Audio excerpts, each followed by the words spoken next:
is an author and a speaker with extensive leadership, mentoring, and coaching experience in business and community.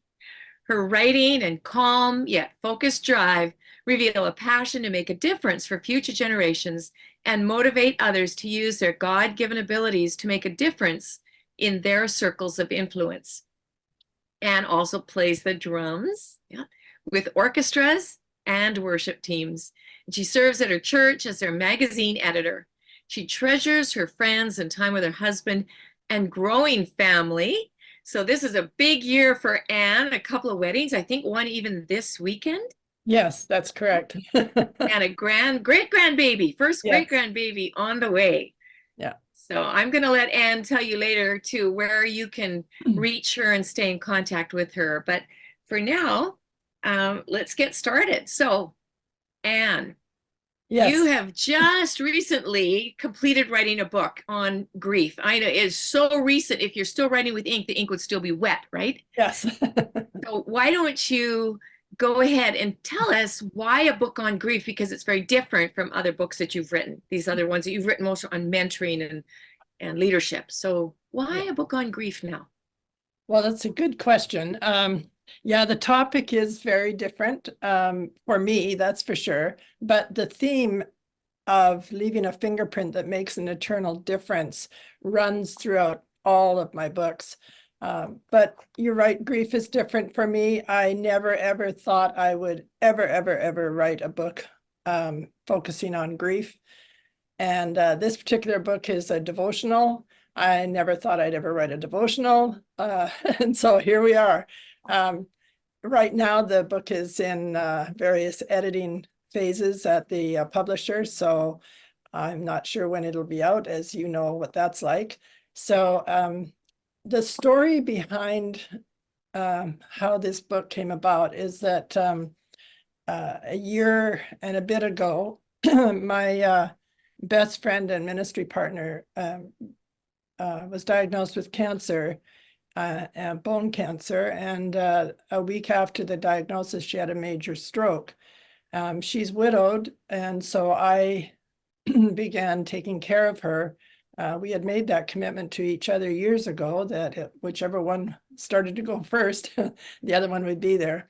And so I cared for her through her illness, and then right into hospice. I stayed with her 24/7, cared for her. I was with her when she graduated to heaven. And so the book really is about it follows our journey as the example throughout the devotional, and then brings out biblical truths to go with the various steps in that we went through, which actually wasn't a long period. January 2023, and then she passed May 6th, 2023. Mm-hmm. So in some respects, it was a short journey, but in others, it felt very long. And those who've gone through that understand what I'm saying. Yes. So that's a brief overview of how the book came about. Yeah. I remember watching on Facebook too throughout that journey as you would post there. And I just thought that is such a testimony to your friendship and the depth of that friendship. Because you were with her at her diagnosis, weren't you too, at the doctor's Yes. office? Yeah. Yes. Yeah. And I was with her at the hospital. I was with her when she had her stroke. It was a major stroke. So I was with her when she had that. Probably the doctors said that saved her life. But yeah, it was a tough journey. And so now coming into the end of 2023, I just felt the Lord just saying, you need to write a book on grief, and you need to use this journey you've been on, or you are on. Actually, I was still on it. I'm still on it, really. I mean, grief is grief. And so at first I was like, are you kidding me? No way. And so anyway, I ended up passing the idea past my publisher to see what they thought, if there was a place for a book like that. I knew exactly what it should look like. And so on January 2nd of 2024, I started writing it. And 14 weeks later, I submitted it. So And people can stay in touch with your newsletter, right? They could sign up for yes, that later, and then they'll be able to know when it's coming out. yes. Yeah, I have a Mhm. few different, which we can get to near the end, maybe, Mhm. different ways that people can connect with me. Yeah, Yeah, so. yeah. Good. Thank you. So you talk about there being different kinds of grief and loss. So can you describe those? Well, there's a lot of different kinds of loss. I think we all know that there's loss of through death. There's loss of job and loss of finance. There's loss of relationship. There's all kinds of losses, and we all grieve in those losses. Many of us have probably experienced a few of those, not just one.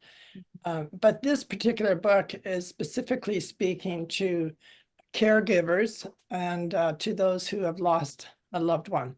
So, and because because when we first lose someone, uh, and even when we're caring for someone, I would think, well, I know uh, our attention spans are kind of short. And Mhm. so that's the reason this book is written in a devotional format. It's written with a 40-day devotional that people can just pick up and read a little bit, and then that's it. Reading a whole book is kind of difficult. Yeah. Close to half of this book is directed to the caregiving stage of grief. So I follow Donna's and mine, my joint grief journey together. And then the second half is toward the one left behind with their grief, which is where I'm at. Yeah. Mhm. I think you and I are kind of on the same page with that when I wrote the three about the devotions on hope, finding hope with crisis, and the next two. I was thinking the same thing. For people that are in that situation, it's really hard to read a long amount and retain it, especially too. And so to give them something like you're talking about, a short read that gives them the encouragement that they need and that they can remember. Yes. That's Yes. really helpful. So I'm glad that you've done that. Yeah. And at the end of each devotional, at each devotion, I should say, I just give them something to do or think about. You know, I call it Mhm. take a moment. I don't know if that's what it'll end up being called, but just something as simple as, sit still and breathe, just breathe. Sometimes that's all we can do. And then there's other things where I might have them journal something or suggest something they can do with their loved one who is dying. Just different things throughout the book. So it becomes something practical as well as inspirational and giving them hope and spiritual um, shoring up their confidence in God and that he's in the midst of their grief at that moment. Very good. Mhm. Very good. So when is grief the strongest, do you think? Is it when you're in the middle of caring for that loved one or after you've had to say goodbye? I don't know if there's even an answer for that question. Everyone's grief is different. I grieved as I was caring for Donna, but I also knew that I had responsibilities, so I had to keep it together. That doesn't mean you don't grieve. There's because you're in the process. But when she took her last breath, I cried like a baby. And I've cried many tears since then.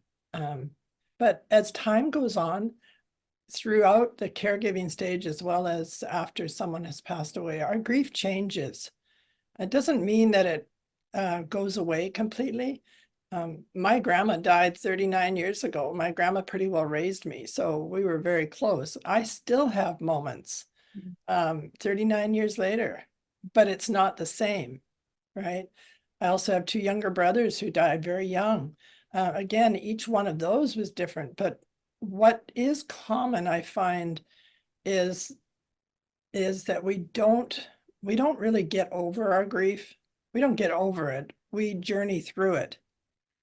Um, we can't just say, okay, one day I'm going to grieve and the next day I'm finished. Hmm. It doesn't work that way. We journey through. And we can talk a bit more about that after. Yeah, there's no switch to turn off at the end of No, it. that's right. Good to go. Done with that. Let's go on to the next thing. Yeah. And my mom died during COVID. She died in the fall of 2020. I remember So that. it was just a week from the day she knew that she was going to die with this diagnosis that she'd received. She died a week later, and her birthday was last Sunday, and I just that grief started coming back again on that day, and then my brother and sister-in-law who live out there where mom was, they sent me a picture of my mom and dad's headstone, which is a one big headstone with their names on either side, and they had a vase, right, with a little single rose that they had stopped and put at her headstone there on her birthday. And I was like, oh, there's even grief because I'm out here and not there to be able to do that myself.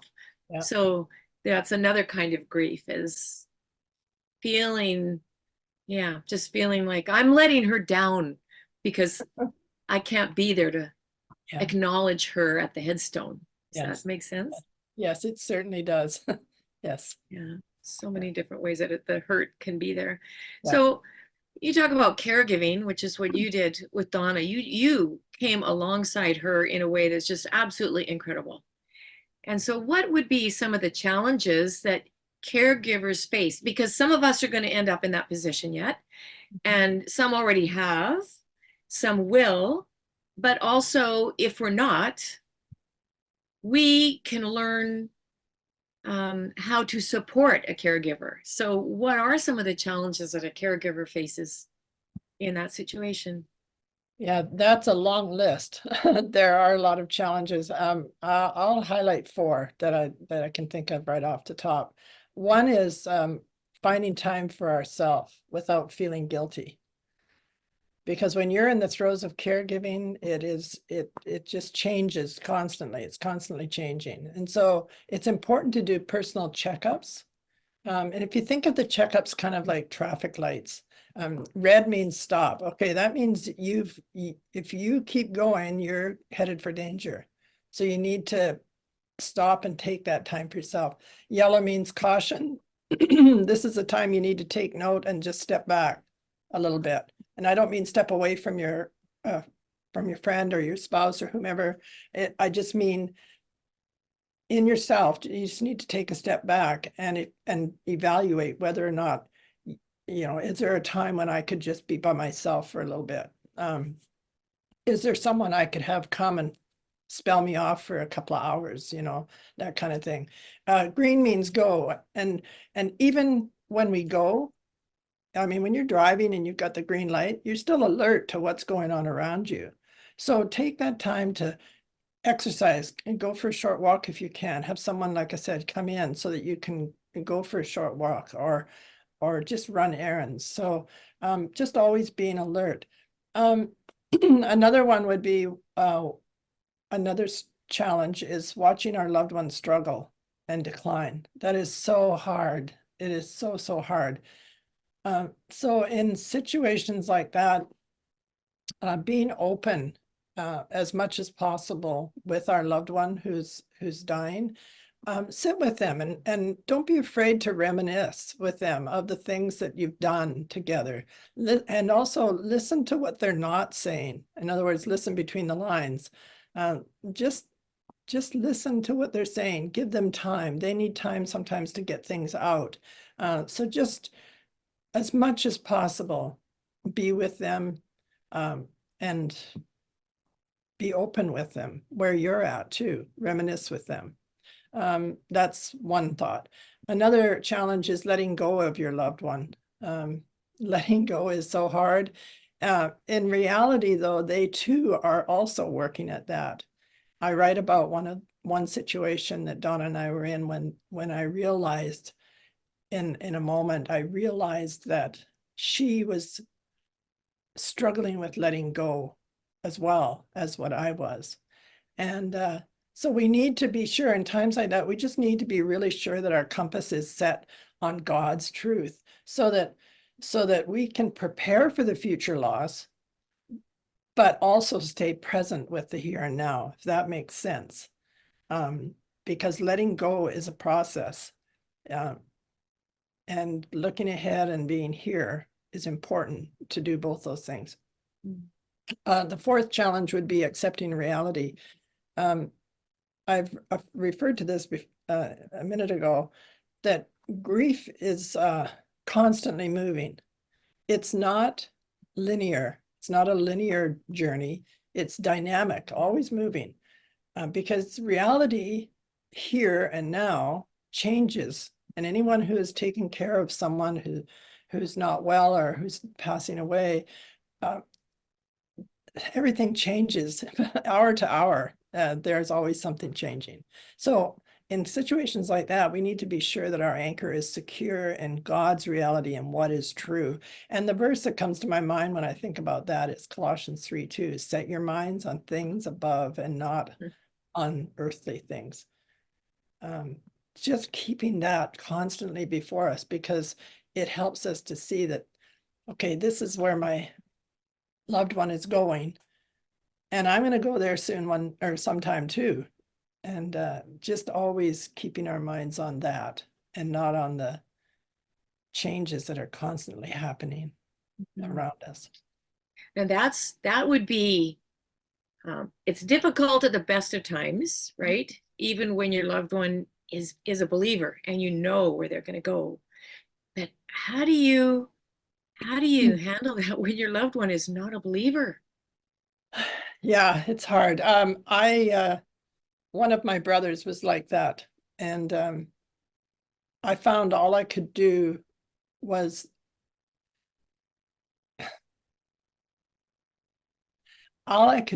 constantly say to him, do you know where you're going, Keith? Do you know? And just even read to them. And the things we read to them, they're taking it in, they're listening. If they'll allow you to read to them, read it. It doesn't have to be scripture. It could be, but you could also have short readings, like devotions that are in a devotional book, similar to the one that you have, Grace.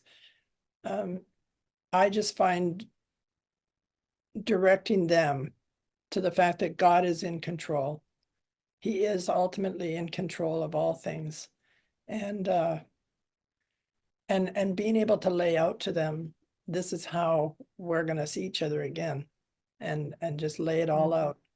Be honest with them. It's hard because we're grieving and they're grieving too. But the reality is, if they don't accept Jesus, you're not going to see them again, and that's sad. That's so sad. So difficult. Yeah, it's hard. It's a hard question to answer in some ways. I remember back to sitting at the bedside of, she was my best childhood girlfriend. And then she ended up with leukemia and had a bone marrow transplant, and that was successful. But during that time, she developed another kind of cancer for which there was no cure. And so she ended up passing away. But I went to visit her in Calgary before that happened. And her sister had been sitting with her for hours, and she waited out in the hall and then went home for a while. So I gave her that break, right, as you're talking about. Yeah. And the conversation that we had was just so meaningful, as you talk about fixing your thoughts on things above, and our conversation went there, because she talked to me. She did talk about how she was struggling to let go.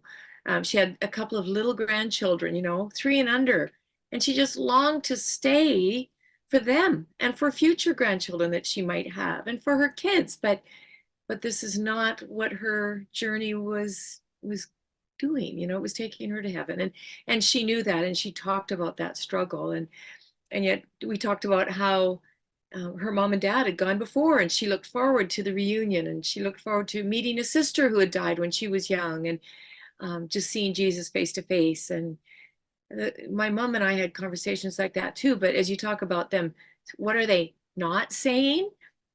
With my mom, and maybe I don't know if you saw this with Donna or not, but when my mom knew that her days were very seriously numbered, she refused morphine. And I think that was her hanging on, having a hard time letting go, because she wanted her mind to be clear Yeah. She wanted clarity so that she could see us and she could talk to us as long as possible. Mhm. And so, yeah, just trying to support her in that, you support your loved one, but Yeah. Being with them watching where them they are struggle. at in that moment. Mhm. And it's a hard place to be sometimes, Mhm. just being there for them. Yeah. What are some of the stages to grief? Oh, well, if you go and look at it, there's usually they refer to 5 or 6 stages. There's denial, anger, bargaining, depression, and then eventually acceptance. Those are the generally accepted 5. And there are, I believe we do go from one stage to the next, but the reality is that our grief journey is not a straight path. We're not going to just go, okay, now we're here and then we're going to be there. It's going to be, you know, every which way and backwards for a while, you know. So we do go through those stages, but then it's not like it's step 1, step 2, step 3. It's not a linear process. Constantly twists, turns, and surprises along the way too. And also it takes as long as it takes. Grief just takes as long as it takes. I have a friend who lost her husband during COVID. He had Alzheimer's and he was a young man, and she's grieving terribly still. I had another friend, it took years when she lost her husband. Other people, they seem to be able to, you know, a year or two, and they're moving forward. And that's the key too, is moving forward, constantly working at going through the grief and not pushing it away. Some people, I think, struggle because they push the grief away and they don't face it. If you face it, that means you're going through it, and you'll get to the other end. So you mentioned the word surprises just a moment ago. What what did you find in your own life? Did you find things in your grief journey that took you by surprise? You just weren't anticipating them? Yeah, I didn't expect the grief to be as severe and as deep. The first while I was, you know, I was a basket case, if you could say. I was just crying all the time. I couldn't control it. And finally, on one day on my walk, I went out for a walk, and I just stopped and I just said, God, I'm just broken. I don't know what to do. I don't know where to go. I mean, Donna and I had done everything together, as you know, and we were ministry partners. We traveled thousands of miles together. We did everything. And I didn't even know, do I continue on with ministry? Do I keep writing? I didn't know where I was going. And so I think the thing that surprised me the most was how deep and how massive the grief was. Mm. Did you ever ask yourself a question like, let's see, if Donna was still here, she would tell me, Yeah, yeah, yeah. Donna would say this or that, I mean, I was her executor as well. And so I had to go through all of her things, and we had to move things out, and we had a estate sale and the whole bit. And I'm standing there watching people coming and taking things. And even when her family came, and it was so hard to do that. And as I'm standing there watching this all going on around me, a thought came to my mind. Donna would say, and it's just stuff. And that's exactly what she would say. And it's just stuff, you know, kind it's of feel nothing. her sitting here and whispering in the Yeah, ear. yeah, just right there. So those are the nice little surprises because they helped. Yeah. So the word triggers has been in my mind for the last couple minutes. And I'm thinking when a person grieves too, as you talk about the process, the stages of grief, Mm. surely there would be things that we could watch that are triggers that would um, cause us to just have to go into the room and shut the door and not be with anybody else, or that could set off the crying, or cause us to just want to get in a car and drive away and never come back, or whatever the case might be, because people will deal with it in different ways. Yeah. But did you find that? Were there certain things that just triggered that grief that came Yeah. on you like a wave? Yeah. I mean, it's only been a year, so I still have triggers. And sometimes it's triggers you wouldn't expect, like I'll wake up in the morning and my thought goes to something, and it just all of a sudden, or I'll look out and I'll see the blossoms on the tree and I'll think, oh, Donna would love that because she loved photography. She loved nature. She would just love to see this right now. That's a trigger. Um, one of my biggest challenges was going back to church. I had a horrible time going back to church. Um, and of course, I made myself go. I actually pushed myself to get there. And sometimes at the end of the service, I would just beeline for the car. I couldn't stay and listen to people. And of course, music, because music's a big part of me. Music took a long time. Even now, I mean, there's songs, some music, just certain words in a song, things like that. So yeah, music, things you see, things you hear, um, things people say sometimes. Yeah. Yeah. I found with my mom, she and I used to talk a lot. We'd have our best conversations while I was out walking. So I would just put my earbuds in and slip my phone in my pocket and we'd go and I'd give her a call and she'd say, "Are you walking again?" Yeah. Because she could hear, I guess she could hear some kind of motion, right? And I'd say, "Yeah, I'm walking again." And that was great for me because I'd walk a long time because we'd have great conversations. And after she died, I couldn't do that. I Yeah. could not go for those long walks because for one, I didn't have my talking buddy, she Yeah. wasn't there. And Yeah. so it was a long time before I could do that. And even when I started walking again, I would remember where I was on the path where we'd have certain bits of conversation. I could, I'd pass by a certain tree or something and I'd remember, Yeah. oh yeah, we talked about that then. Yeah.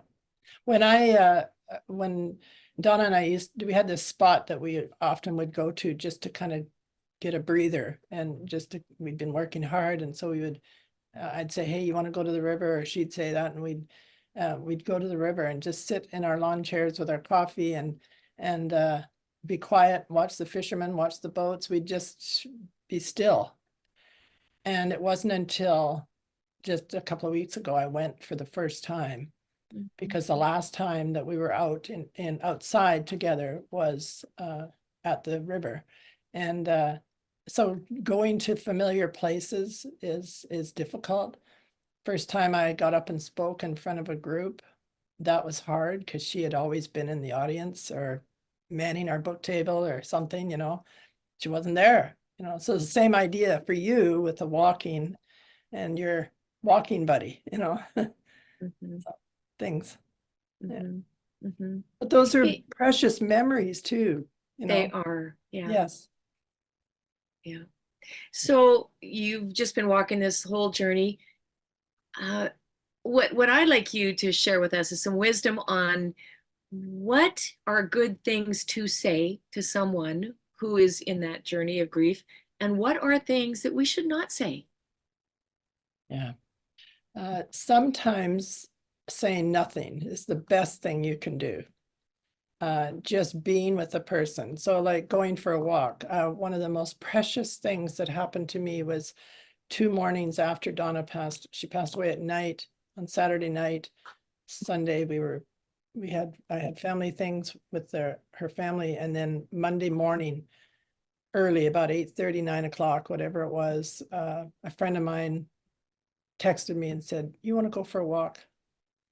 And I thought, yes, I do. And that's all we did. We said very little to each other, but we walked. So sometimes the best thing you can do is just not say anything. Something that we all say, and I've fallen into it myself, is, "How you doing?" Mm, That's the most common thing you hear. "How are you doing?" And it's just hard because how do you answer that? You know, how do you, because, and I know when I've said it, as it's coming out of my mouth, I think, oh, I just want to grab it and pull it back because I know that's the wrong thing to say. But when I have found when someone says that to me, how are you doing? Especially in those first months, I would say, well, I'm working on adjusting to my new reality.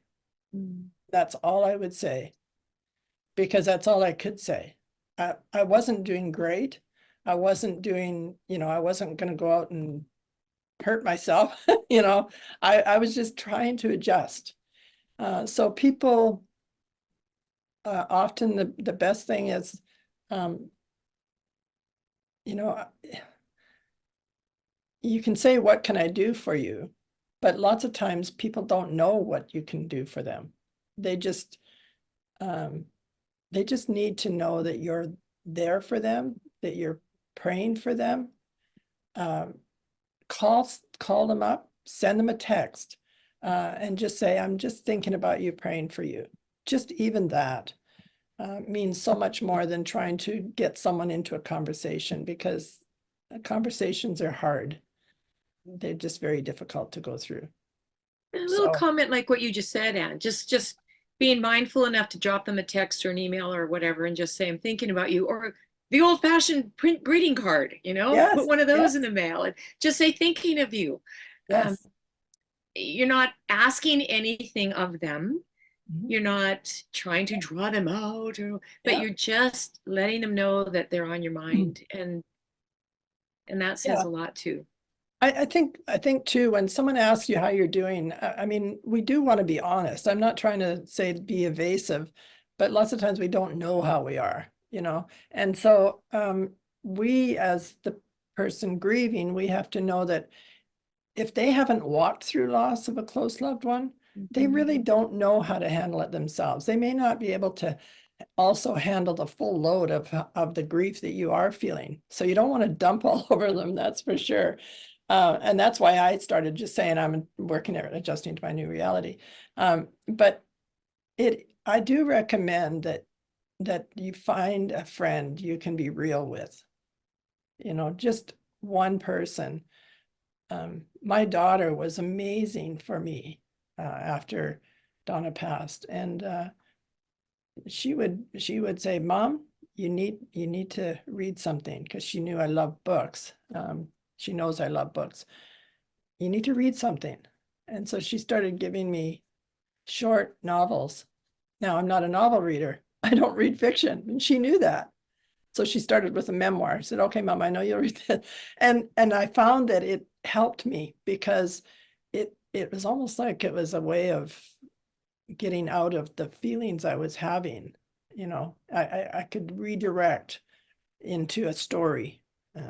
So that's something else, that just dropping off a small book, you know. I hope that answered your question. There's Yeah, so it many does. things we can do with Yeah, it this. does.